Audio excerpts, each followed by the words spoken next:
আলোচনা সভার উপস্থিত সম্মানিত আমাদের আজকের আয়োজন নীলফামারী 3 আসনে হানিফ শেখ কান্ডারি ও নীলফামারী জেলা সম্মানিত সদস্য আনাদ শহীদারি উপস্থিত আছেন জালনাগাঁও উপজেলা বিএনপি সাবেক সাধারণ সম্পাদক জেলার কমিটির সদস্য ওয়াহিদুল ইসলাম, বিভিন্ন অঙ্গ ও সহযোগী সংগঠনের নেতৃবৃন্দ। আসসালামু আলাইকুম। 30 মে একটি বাংলাদেশ জাতীয়তাবাদী দল বিএনপির জন্য একটি ব্যথা এবং বেদনার দিন। এই দিনে আমাদের দেশে চলে গিয়েছিলেন বাংলাদেশি জাতীয়তাবাদের স্বপ্নদ্রষ্টা, বহুদলীয় গণতন্ত্রের প্রবক্তা, মহান স্বাধীনতার ঘোষক শহীদ রাষ্ট্রপতি জিয়াউর রহমান। তিনি চলে গেছেন, কিন্তু তিনি রেখে গেছেন তার আদর্শ, যে আদর্শকে আজ পর্যন্ত বাংলাদেশের মানুষ ভুলেনি।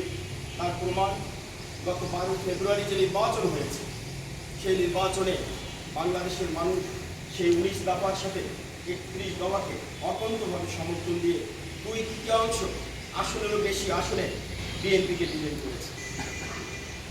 এটি হচ্ছে শহীদ জিয়াউর রহমানের প্রতি, দেশ নেত্রী বেগম খালেদা জিয়ার প্রতি, দেশ নায়ক তারেক রহমানের প্রতি মানুষের ভালোবাসা এবং বাংলাদেশ জাতীয়তাবাদের প্রতি মানুষের অকুণ্ঠ সমর্থন। আমরা আশা করব বাংলাদেশের মানুষ যে আস্থা, যে সমর্থন বাংলাদেশ জাতীয়তাবাদী দলকে দিয়েছে, যে বিশ্বাস রেখেছে, সেটার জন্য আমরা যথার্থ মূল্যায়ন করতে পারি। আজকে শহীদ রাষ্ট্রপতি জিয়াউর রহমান যদি বেঁচে থাকতো, তাহলে হয়তো বাংলাদেশ মালয়েশিয়া কিংবা তার চেয়ে উন্নত কোনো একটি রাষ্ট্রে পরিণত হতো। কিন্তু দুর্ভাগ্য আমাদের 30 মে 1981 সালে চট্টগ্রাম সার্কিট হাউসে কতিপয় সেনা সদস্য, বিপদগামী সেনা সদস্য বাংলাদেশের এই প্রাণ পুরুষকে নির্মমভাবে হত্যা করেছিল। সাথে সাথে 9 বছরের জন্য সেই উন্নয়নের যে অগ্রযাত্রা সেটা থেমে গিয়েছিল। তারপর 91 সালে mother of the democracy Begum Khaleda Zia যে উন্নয়নের ধারা সূচনা করেছিলেন, সেটাও বারবার বাধাগ্রস্ত হয়েছে, গণতন্ত্র বাধাগ্রস্ত হয়েছে। শহীদ রাষ্ট্রপতি জিয়াউর রহমানের পরিবার থেকে শুরু করে গত 17 বছর বাংলাদেশি জাতীয়তাবাদে বিশ্বাসী যে সমস্ত নেতা কর্মী আমরা ছিলাম, আমরা প্রতিনিয়ত নির্যাতনের শিকার হয়েছি। প্রতিটি ক্ষেত্রে আমাদেরকে নিপীড়িত হতে হয়েছে। কিন্তু দুর্ভাগ্য বা দুঃখের সাথে বলতে হয় যে 3 মাস হয়ে গেছে এই সরকারের, এখনো আমি বুঝি না আসলে আমরা সরকারি দল না বিরোধী দল, না 17 বছরে যেমন ছিলাম এখনো ওই রকমই আছে। বুঝি না আসলে সরকারি দলের যে ফ্লেভার সেটা নাই। 3 মাস চলে গেছে, সরকারের অতিবাহিত হয়ে গেছে। মোটামুটি একটা সরকারের প্রথম 3 মাস বা 6 মাসকে হানিমুন পিরিয়ড বলা হয়, তো সেটা সরকারে চলেই গেল। এখন আমরা কিন্তু বুঝলাম না কি হচ্ছে। আমি আমাদের আজকের অনুষ্ঠানের মধ্যমণি এবং বাংলাদেশের যে 300 জন ক্যান্ডিডেট ছিল বিএনপি, তার মধ্যে আনাদ শহীদারি সাহেব উনি একজন ছিলেন। আমি ওনাকে বিনীত অনুরোধ করব যে পৃথিবীটা এরকম, কেউ কোনো কিছু না চাইলে কেউ কখনো দেয় না। অধিকার কেউ কাউকে দেয় না, অধিকার ছিনিয়ে নিতে হয়। এবং একই সাথে আরেকটি প্রবাদ আমাদের দেশে রয়েছে প্রচলিত, না কাঁদলে মাও সন্তানকে দুধ দেয় না।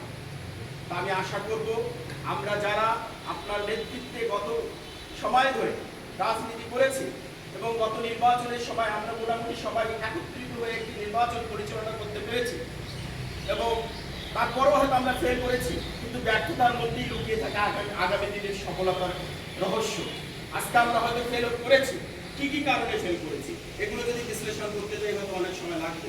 কেন্দ্রেরও ত্রুটি বিস্তৃতি ছিল, আমাদেরও ত্রুটি বিস্তৃতি ছিল, যার কারণে আমরা নিশ্চিত আসনটি জয়লাভ করতে পারিনি। তো এই ব্যর্থতাকে পিছনে ফেলে আগামী দিনে আমরা ভালো কিছু করতে পারি, একটি ঐক্যবদ্ধ বিএনপি জন্য এখানে প্রতিষ্ঠিত করতে পারি।